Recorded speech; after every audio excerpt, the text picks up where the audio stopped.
Hello and welcome. David Montemayor here, your favorite therapeutic life coach. In our previous video, we discussed the incredible, although controversial topic of fake it till you make it, an incredible strategy in recognizing your power and strength by going out there and trying and just kind of faking the first few steps until you can believe in yourself. Truly an amazing strategy if used properly. Okay. So today what we're going to discuss is an idea that I call normalizing our problems. So what's crucial about this is a lot of times our problems feel so isolating, so difficult to us, and so that our own feelings and thoughts actually increase the magnitude of our worry and our problem. So normalizing our problems helps us to get out of our own way. Okay, so we're going to do things differently today. So I received an email from a gentleman named James from New York, and he gave us permission to utilize this as a case study today. So he writes, "Good afternoon, Counseling Coach David. I've been running into the same old problems lately and wanted to run some things by you to see what you think. I am married with 2 kids. I work in private equity, and it's anything but equitable, but that's a different story.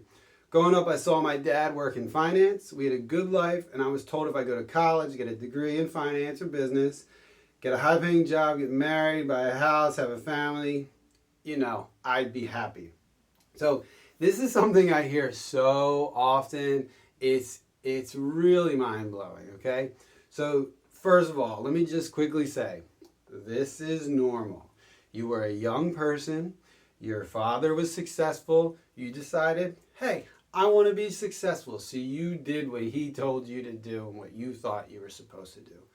Normal. Fine. Don't overthink it. It's all good. Right? Now I'm 36. I see my 7-year-old dad struggling to stop working.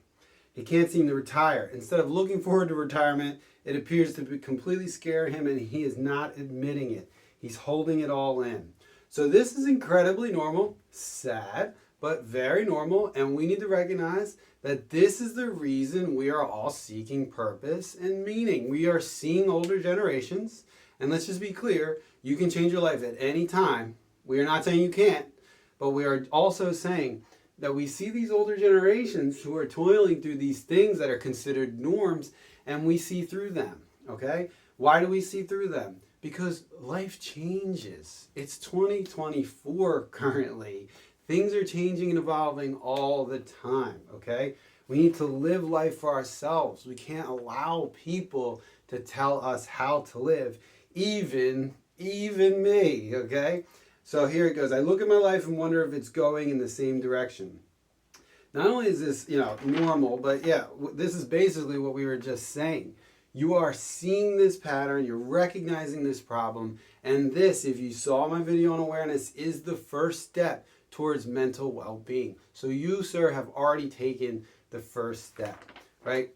So here you go. You say a bunch of other things here. Almost every morning I'm waking up dreading the idea of work. Well, let's just be honest, right?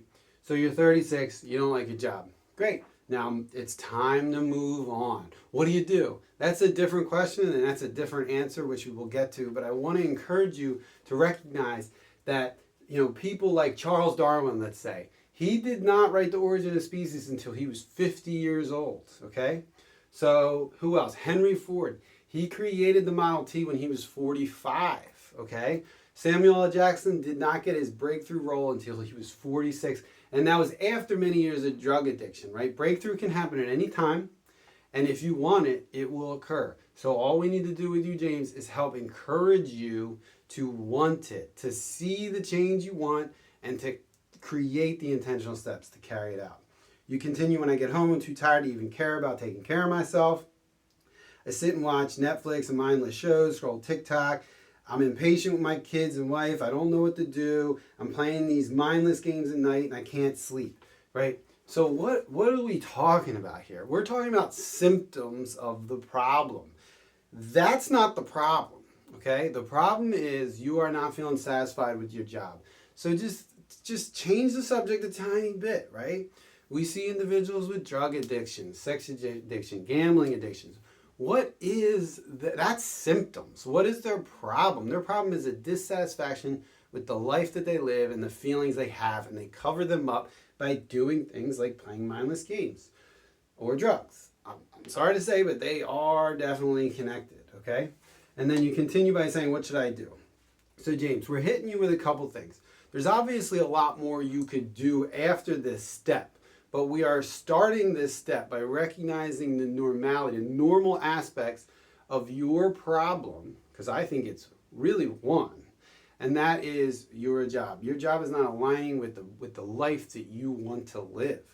And that, sir, is great because you're seeing it, you're recognizing it, you're aware of it. And now really the only next step is to take the steps to kind of make that change. All right? And so I gotta say, life is hard. Life has trials, life has struggles, life has problems. It's not easy and it's not gonna come easy. And every stage in life has a situation like this. But a lot of us are going through these situations. So in a sense, what's the problem, okay? And we don't want to belittle the fact that, a lot of us are feeling dissatisfied with life. But we need to be aware of the fact that that is a good thing because we see it, we notice it. The actual next step and problem is are we going to do anything about it, okay? And so that's where I come in and say you can do something about it. And if you want it, you will do something about it. And I know that you will if you're feeling like this. Because I know I'm not going to live like this. And James, I don't think you should either. And I will bet a lot of money that others that are listening to this right now are connecting with at least a piece or a few pieces of this story because it connects to theirs. And so what we're going to do in our next video is we're going to extend this and we're going to do another case study on normalizing our problems so that we can all fully grasp what this means for us, okay? We're putting pressure on ourselves because we think that these problems are just ours alone. And that's not true. I struggle with this, and pretty much everybody that calls me struggles with this. But that's not where it stops. That's where it begins, right? The new stage of our life begins there. And if you're willing, it begins there for you too, James. So again, in the next video, we will do another version of this. Please like this video, subscribe, send it to people that you appreciate who may need to hear this. And as I always like to end with, we are in this together, so let's continue to help each other. Please write some questions in the comments. In the description, we'll have my email. Please reach out to me. Allow me to help you. And please, with your questions and comments, allow those to help others. Thanks again, and I'll see you next time.